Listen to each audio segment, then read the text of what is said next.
창세기 3장 1절부터 13절 말씀을 통해서 둘째 아담이 필요합니다 라는 제목으로 함께 말씀을 살펴보려고 합니다. 인류의 역사를 가장 크게 결정한 두 사람이 있습니다. 두 사람을 뽑으라면 누구를 뽑으시겠습니까, 여러분? 네, 사람마다 좀 관점마다 다를 거라고 생각합니다. 방금 징기스칸이 하나 나왔는데 네, 인류의 역사를 바꾼 사람들은 많습니다.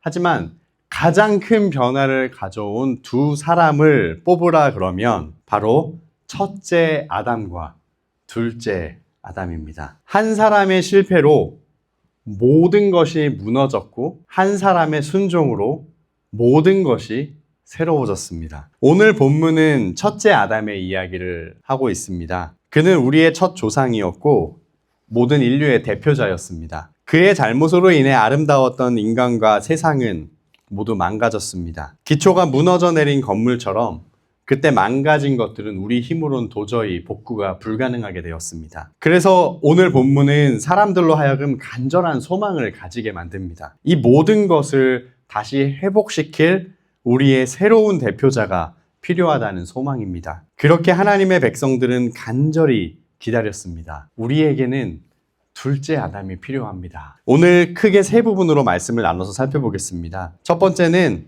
바로 첫째 아담의 실패입니다. 두 번째는 우리의 실패입니다. 그리고 세 번째는 둘째 아담의 순종입니다. 첫 번째로 첫째 아담의 실패에 대해서 창세기 3장 1절에서 13절 말씀을 통해서 살펴보겠습니다. 아담과 하와는 하나님의 형상으로 창조되었습니다. 그리고 그들은 하나님과 그리고 서로가 친밀한 교제를 나누면서 행복을 누렸습니다. 그들에게는 부족한 것이 없었습니다. 또한 그들은 거룩하고 순결했습니다. 그런데 그들이 어떻게 실패를 하게 되었을까요? 오늘 1절 말씀에는 뱀이 등장합니다. 창세기 3장 1절을 제가 세 번역으로 읽어보겠습니다. 뱀은 주 하나님이 만드신 모든 들짐승 가운데서 가장 간교하였다. 뱀이 여자에게 물었다. 하나님이 정말로 너희에게 동산 안에 있는 모든 나무의 열매를 먹지 말라고 말씀하셨느냐? 뱀이 여자에게 와서 말을 겁니다. 아담도 옆에 같이 있었습니다. 이상한 것은 뱀이 말을 한다는 것입니다. 이때부터 뭔가 이상한 낌새를 알아차리고 조심했어야 됩니다. 왜냐하면 뱀이 말을 한다는 것은 다른 존재가, 또 다른 어떤 존재가 뱀을 통해서 그들에게 말을 하고 있는 것이기 때문입니다. 신약 성경에서는 그 존재를 마귀 또는 사탄이라고 말씀하고 있습니다. 뱀은 지금 너무 교활하게 하와에게 하나님의 선하심에 대한 의심을 불어넣고 있습니다. 하나님이 정말로 너희에게 동산 안에 있는 모든 나무의 열매를 먹지 말라고 했느냐? 당연히 아니죠. 하나님께서는 전에 아담에게 이렇게 말씀하셨습니다. 창세기 2장 16절에 주 하나님이 사람에게 명하셨다. 동산에 있는 모든 나무의 열매는 내가 먹고 싶은 대로 먹어라. 분명히 말씀하셨습니다. 그러면서 하나님께서는 단 한 가지 금지사항만 주셨습니다. 그러나 선과 악을 알게 하는 나무의 열매만은 먹어서는 안 된다. 그것을 먹는 날에는 너는 반드시 죽는다. 이것이 바로 하나님께서 아담과 맺으신 언약의 조건이었습니다. 단 한 가지, 선악을 알게 하는 나무의 열매만 먹지 않는 것이었습니다. 아담은 단 한 가지를 하지 않음으로써 하나님께 대한 사랑과 믿음과 순종을 보여드릴 수 있었습니다. 그리고 아담은 순종을 통해 영원한 생명을 얻을 수 있었습니다. 그래서 여자는 뱀에게 이렇게 대답합니다. 창세기 3장 2절에서 3절 말씀입니다. 우리는 동산 안에 있는 나무의 열매를 먹을 수 있다. 그러나 하나님은 동산 한가운데 있는 나무의 열매는 먹지도 말고 만지지도 말라 하셨다. 어기면 우리가 죽는다고 하셨다. 이때 뱀은 정면으로 하나님의 말씀을 부정합니다. 창세기 3장 4절에 너희는 절대로 죽지 않는다. 하나님께서 죽는다 말씀하셨는데 사탄은 절대 죽지 않는다 라고 이야기했습니다. 그러면서 이렇게 유혹을 합니다. 하나님은 너희가 그 나무 열매를 먹으면 너희의 눈이 밝아지고 하나님처럼 되어서 선과 악을 알게 된다는 것을 아시고 그렇게 말씀하신 것이다. 뱀은 지금 남자와 여자에게 하나님처럼 될 수 있다고 말을 해주고 있습니다. 내가 비밀을 하나 알려줄게. 너희도 하나님처럼 될 수 있어. 라고 말하는 겁니다. 하나님께서는 그들이 잘 되는 것을 시기하시기 때문에 그 열매를 못 먹게 하는 것이라고 하나님과 인간 사이를 지금 갈라놓고 있는 것입니다. 여기서 아담과 하와는 결정을 내렸어야 됩니다. 어떤 결정입니까? 하나님을 믿을 것인가? 뱀의 말을 믿을 것인가? 맞습니다. 하나님. 또는 하나님께 순종할 것인가? 아니면 자신의 욕망을 따를 것인가? 또는 하나님 안에서 행복을 누릴 것인가? 아니면 내 스스로 행복을 찾을 것인가? 또는 하나님을 섬길 것인가? 아니면 내가 하나님이 될 것인가? 이 둘 중에 하나를 결정을 내렸어야 됩니다. 여러분 같으면 어떤 결정을 내리시겠습니까? 남자와 여자는 무엇을 선택했을까요? 창세기 3장 6절을 보겠습니다. 여자가 그 나무의 열매를 보니 먹음직도 하고 보암직도 하였다. 뿐만 아니라 사람을 슬기롭게 할 만큼 탐스럽기도 한 나무였다. 여자가 그 열매를 따서 먹고 함께 있는 남편에게도 주니 그도 그것을 먹었다. 그 나무 열매를 봤습니다. 나무 열매를 보니까 그전에는 먹지 말아야겠다고 생각했었는데 뱀의 말을 듣고 나서 다시 나무 열매를 보니까 그들에게 지금보다 더 큰 만족과 행복을 줄 것 같은 생각이 들었습니다. 그 나무 열매가 자기에게 지금 말을 하는 것 같았습니다. 하나님 없이도 행복할 수 있어. 얼른 먹어. 결국 여자가 그 열매를 따서 먹었고 옆에 있던 남편에게도 주었습니다. 맞습니다. 아담입니다. 남자는 아무 말 없이 받아 먹었습니다. 그들이 원하는 대로 행복해졌을까요? 더 큰 만족과 행복이 찾아왔을까요? 아닙니다. 그 반대입니다. 이 첫 번째 죄의 결과로 어떤 일이 일어났을까요? 그들은 자신의 몸을 부끄러워하게 되었습니다. 그리고 무화과 잎으로 자신들의 몸을 다 가렸습니다. 그리고 하나님을 피해서 숨었습니다. 그리고 아담은 그것을 여자의 잘못으로 돌립니다. 그리고 여자는 뱀의 잘못으로 돌립니다. 선악과를 먹은 후 자신에 대한 수치감, 다른 사람과의 불화, 하나님으로부터 도망치는 일이 일어났습니다. 문제는 아담과 하와로 끝나지 않습니다. 우리의 지금 상태를 보면 아담의 타락이 우리에게 준 비참함을 쉽게 알 수가 있습니다. 두 번째로 우리의 실패에 대해서 살펴보겠습니다. 아담은 인류의 언약 대표자였습니다. 그의 불순종은 단지 개인의 문제가 아니라 언약에 속한 모든 자녀들의 타락과 죽음을 가져왔습니다. 로마서 5장 12절을 함께 읽어보겠습니다. 그러므로 한 사람으로 말미암아 죄가 세상에 들어왔고 또 그 죄로 말미암아 죽음이 들어온 것 같이 모든 사람이 죄를 지었기 때문에 죽음이 모든 사람에게 이르게 되었습니다.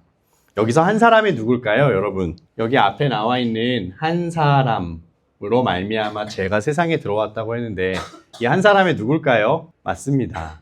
우리 인류의 첫 조상인 아담입니다. 아담으로 인해서 모든 사람에게 죄와 죽음이 들어왔습니다. 여러분들이 지금 죄와 죽음으로 고통받고 있다면 그 모든 것은 아담 한 사람 때문에 일어난 일입니다. 이것은 되돌릴 수가 없는 상태입니다. 언약을 파기한 것에 대해서 이미 유죄 판결이 내려졌습니다. 그리고 죽음이라는 형벌이 정해졌습니다. 인간이 아무리 더 열심히 착한 일을 해도 더 많은 지식을 쌓아도 더 종교적이 되더라도 한번 깨진 언약의 빚을 갚을 수는 없습니다. 우리는 리셋을 할 수 없습니다. 벗어나고 싶어도 벗어날 수 없습니다. 아담 안에서 우리는 모두 망했습니다. 창세기 3장의 패턴은 오늘도 반복되고 있습니다. 사람들은 본성상 하나님의 말씀보다는 세상의 말이나 자기 내면의 말을 더 듣습니다. 여러분은 어떠십니까? 사람들은 하나님만 주실 수 있는 행복을 추구하기보다는 다른 피조물에서 행복을 찾습니다. 그리고 사람들은 양심이 주는 죄책감과 수치감에 살아갑니다. 성경은 우리에게는 소망이 없다고 말씀하십니다.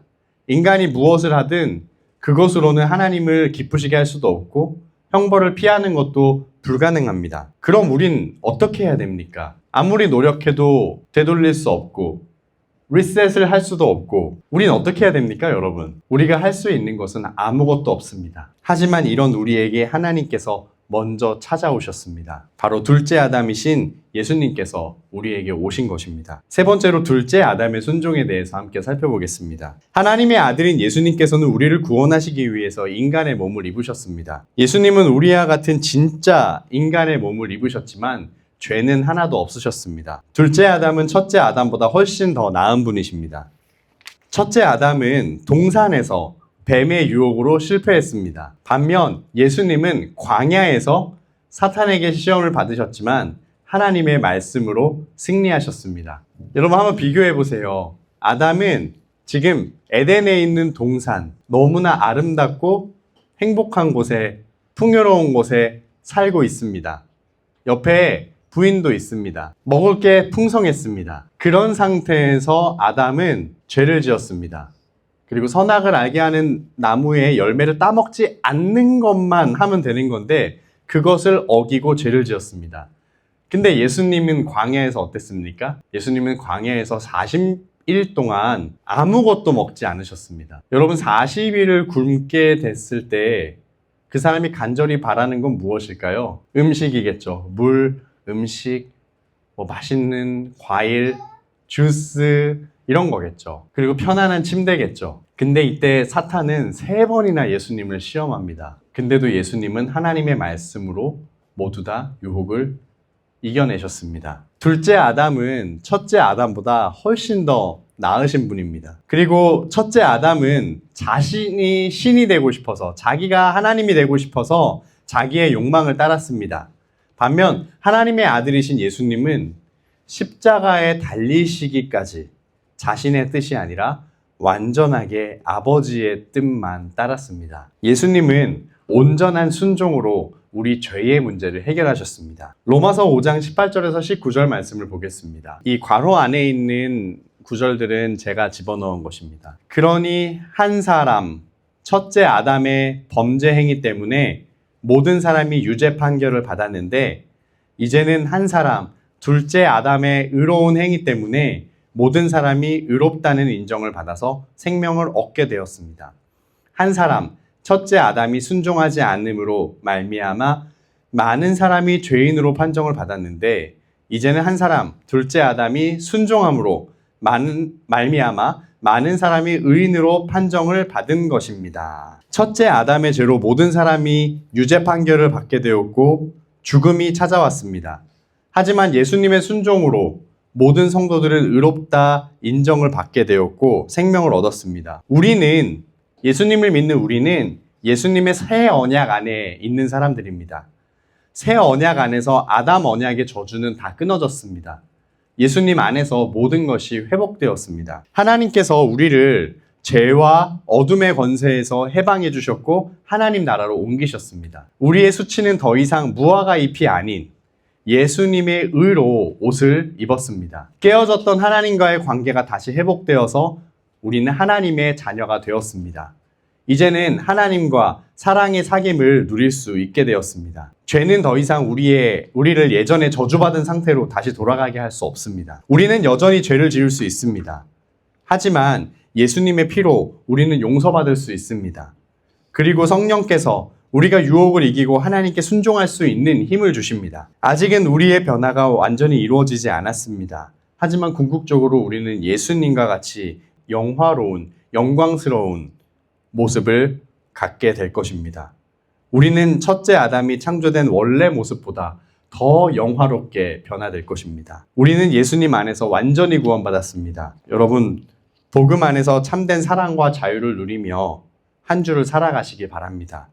그리고 하나님의 말씀을 믿고 성령을 의지하여 승리하며 살아가시기를 바랍니다. 우리 이어서 각자 기도했으면 좋겠습니다. 하나님께서 우리에게 이미 주신 은혜가 무엇입니까? 우리 죄인을 위해서 하나님의 아들이신 예수님께서 인간의 몸을 입으셨고 이 땅에서 우리를 대신하여 완전한 삶을 사시고 십자가에 죽으셨으며 그래서 우리를 의롭다 칭하신 것입니다.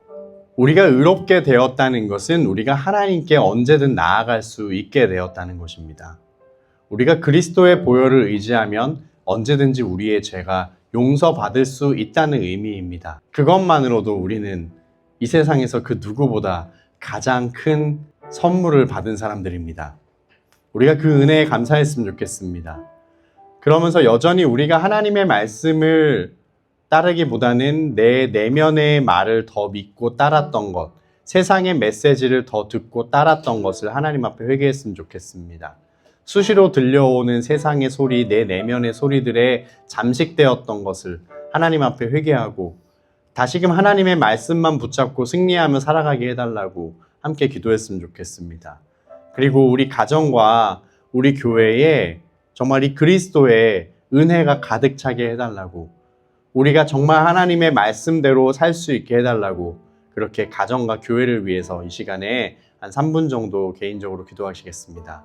함께 기도하시겠습니다. 하나님, 창세기 3장에 나오는 그 비참한 사건을 우리가 다시 한번 마주하게 되었습니다. 그 첫째 아담으로 인하여 온 세상에 죄가 들어오고 비참함이 찾아왔습니다. 그리고 그 누구도 예외 없이 죽음이라는 마지막 대적 앞에 무릎을 꿇을 수밖에 없었습니다. 우리의 힘으로는 아무것도 할 수 없었던 그때 하나님께서 하나님의 아들 예수 그리스도를 둘째 아담으로 이 땅에 보내주셨고, 우리를 위하여 십자가에 못 박혀 죽게 하신 그 크신 지혜와 은혜에 감사를 드립니다. 우리가 그리스도의 그 사랑 안에서 참으로 만족하게 하여 주시옵소서. 그리스도 사랑 안에서 그 무엇도 우리를 끊을 수 없음을 고백합니다. 세상의 목소리도 내 내면의 목소리도 우리를 유혹할 수 없고 우리를 하나님의 사랑으로부터 끊어낼 수 없음을 고백합니다. 우리가 죄를 이길 수 있도록 도와주시옵소서. 하나님의 말씀에 대해서는 온전히 순종하며 죄에 대해서는 노라고 말할 수 있는 저희가 되게 해주시옵소서.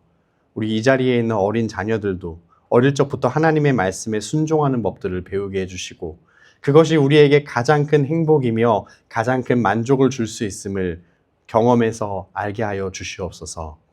이 모든 말씀을 우리 주 예수님의 이름으로 기도하옵나이다. 아멘.